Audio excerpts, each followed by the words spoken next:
पूज्य नहीं और ये नागिन अभी विनाश करो।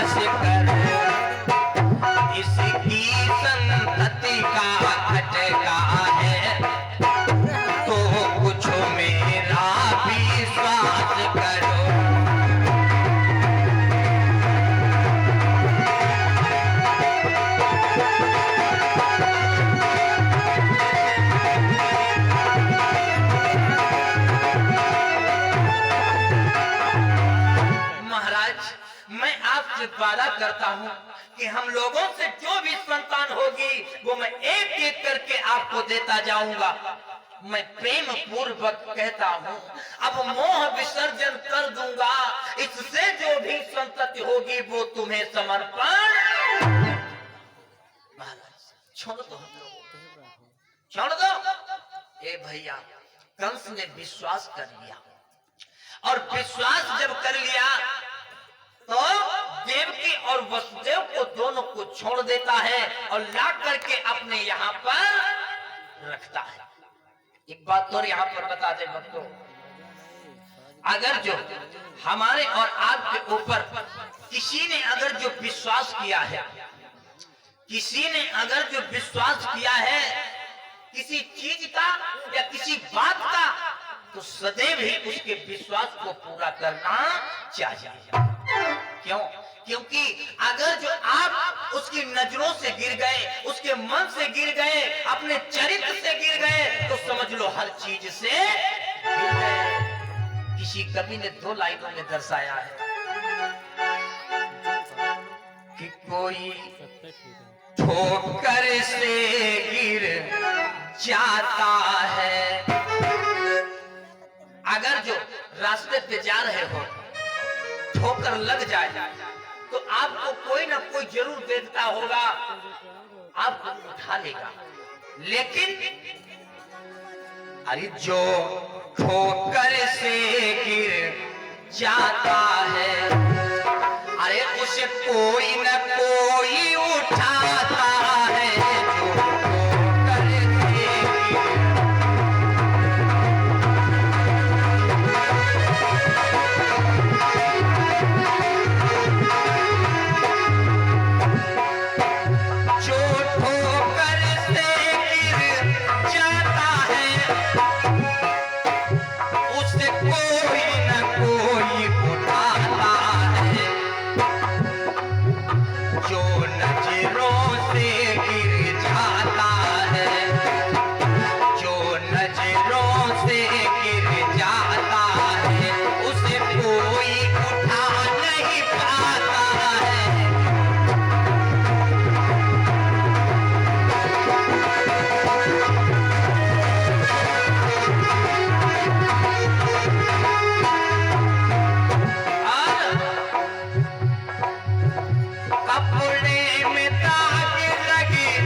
इधर जैसे देवकी वसुदेव के ऊपर कंस ने विश्वास किया, उसी तरह से वसुदेव और देवकी ने भोजराज कंस को जो है अपने विश्वास के काबिल बनाया रखा। देखिए किस तरह से उससे के विश्वास को पूरा किया। इधर कंस वसुदेव और देवकी को छोड़ देता है, ला करके अपने यहाँ पर रखता है, और इधर धीरे धीरे समय बीत रहा है। धीरे धीरे समय बीत रहा है। मैया देवकी के पहला पुत्र हुआ। जब मैया देवकी से पहला पुत्र हुआ तो मैया देवकी अपने पहले पुत्र को इतने आनंद के साथ में खिला रही थी, इतना मगन थी, शायद तो परमपिता परमात्मा को मंजूर नहीं था। वसुदेव जी ने जो देखा, अपने पहले पुत्र को आगे बढ़े और आगे बढ़ करके देवकी से कहने लगे, रानी ये तुम क्या कर रही हो? जिस तुम अपने बच्चे से, इस मांस के लोथड़े से इतना प्यार कर रही हो, शायद तुम्हें नहीं मालूम है क्या, ये भोजराज कंस का भोजन है, और मैंने कंस से प्रतिज्ञा की है, कसम खाई है कि हमारे जो भी संतान होगी वो मैं एक एक करके तुम्हें देता जाऊंगा। देवकी लाओ, इस पुत्र को हमें लाओ, मैं जा करके भोजराज कंस को दे आऊंगा। इधर आगे बढ़ करके वसुदेव जी ने आज उस पहले पुत्र को मैया देवकी के हाथों से छीन लिया। मैया देवकी अपनी फटी फटी आंखों से देखती रही और लेकर के वसुदेव इधर चल पड़े कंस की कचहरी की तरफ। जाकर के जैसे पहुंचे, कंस ने देखा वसुदेव को आते हुए। कंस बहुत खुश हुआ, बड़ा प्रसन्न हुआ, कहने लगा, वाह, जैसे मैंने वसुदेव के ऊपर विश्वास किया था, वैसे ही वसुदेव जी ने हमारे विश्वास को पूरा किया। आओ वसुदेव जी आओ। ए भैया, उस बच्चे को जो वसुदेव जी ने कंस को दिया है, कंस ने अपनी गोदी में लिया पहले पुत्र को मारने के लिए। वो बच्चा कंस की गोदी में जाते जाते कुलबुलाने लगा, और जब कुलबुलाने लगा तो कंस के हृदय में कुछ दया जागृत हो गई। जब कंस के हृदय में कुछ दया जागृत हो गई तो कंस वसुदेव से कहने लगा, वसुदेव जी, हाँ क्या बात, लो इस बच्चे को तुम ले जाओ, मैं इसे नहीं मारूंगा। अरे मेरा काल तो 8वां पुत्र है, इस पहले पुत्र ने मेरा क्या बिगाड़ा, ले जाओ, मैं नहीं मानूंगा।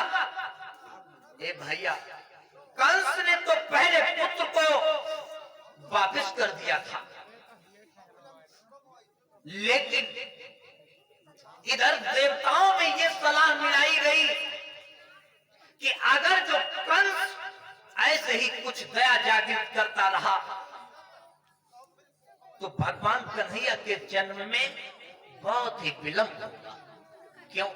क्योंकि जब तक इसके पापों का धड़ा नहीं भरेगा, जब तक ये अत्याचार और पाप ज्यादा नहीं करेगा, सभी बालकों को मारेगा नहीं, तब तक भगवान का अवतार कैसे होगा? ये हमारे भैया मुंशी, अच्छा रुपया 10 लिखे हुए हैं, कई लोग होते हैं, 30 रुपया दिया भैया। अच्छा तो और लोग तो भाई और आ रहे हैं। वह ये हमारे भैया मुंशी जी की तरफ से 10-10 मुद्राओं का दान सभी साथियों के लिए प्रदान कर रहे हैं। भगवान सदैव कल्याण करें, जीवन मंगलमय हो, जीवन मंगलमय हो। बोलिए वृंदावन बिहारी लाल की, हनुमान जी महाराज की। याद रखना मेरी माताओं बहनों मेरे भैया बुजुर्गों, इधर जैसे कंस ने उसे वापस किया तो इधर देवताओं में खलबली मची हुई है कि जब तक ये कंस सारे पुत्रों को मारेगा नहीं तब तक भगवान कैसे आएंगे और पापों का घड़ा नहीं भरेगा। तो बाबा नारद को तो आप लोग जानते होंगे। बाबा नारद भोजराज कंस को बहकाने के लिए चल पड़े हैं। चले हैं बाबा नारद अपनी बीड़ा को बजाते हुए, और बाबा नारद का गीत कि श्रीमन नारायण नारायण नारायण।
बजाते हुए नाचते गाते हुए चल पड़े हैं।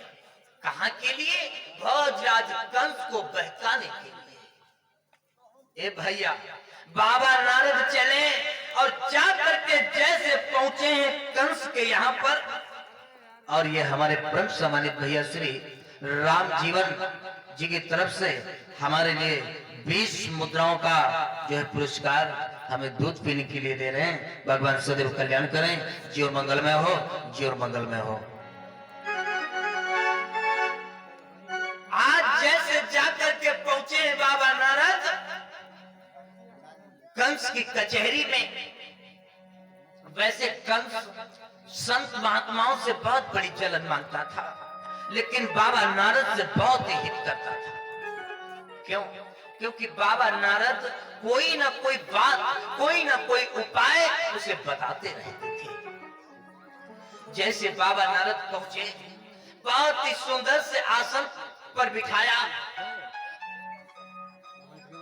बहुत ही सुंदर से आसन पर बिठाया और खातिर करने लगे।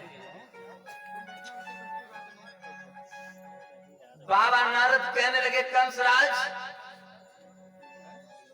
क्या हालचाल है? कंस कहने लगा, महाराज मेरा हालचाल? हाँ बताओ क्या बात है? कंसराज, तुम दिन पर दिन दुबलाते पतलाते चले जा रहे हो, कैसा तुम्हारा शरीर था और कैसा हो गया है? क्या हुआ? तुम्हें कोई चिंता बन गई क्या? बोले बाबा नारद कि नारद बोले वो कंस राज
जैसे पूछा कंसराज क्या बात है? अरे तुम दिन पर दिन दुबलाते पतलाते चले जा रहे हो, क्या कारण है? अगर जब तुम्हें किसी दुश्मन की शंका हो तो तुम तो राजा हो, तुम्हारे पास में इतनी सारी फौजें हैं, सारी फौजों को लेकर के उसके ऊपर चढ़ाई कर दो। अगर जो तुम्हें कोई बीमारी हो गई हो तो किसी अच्छे वैद्य किसी अच्छे डॉक्टर से दवा करवा लो। कौन सी तुम्हें चिंता है? बताओ।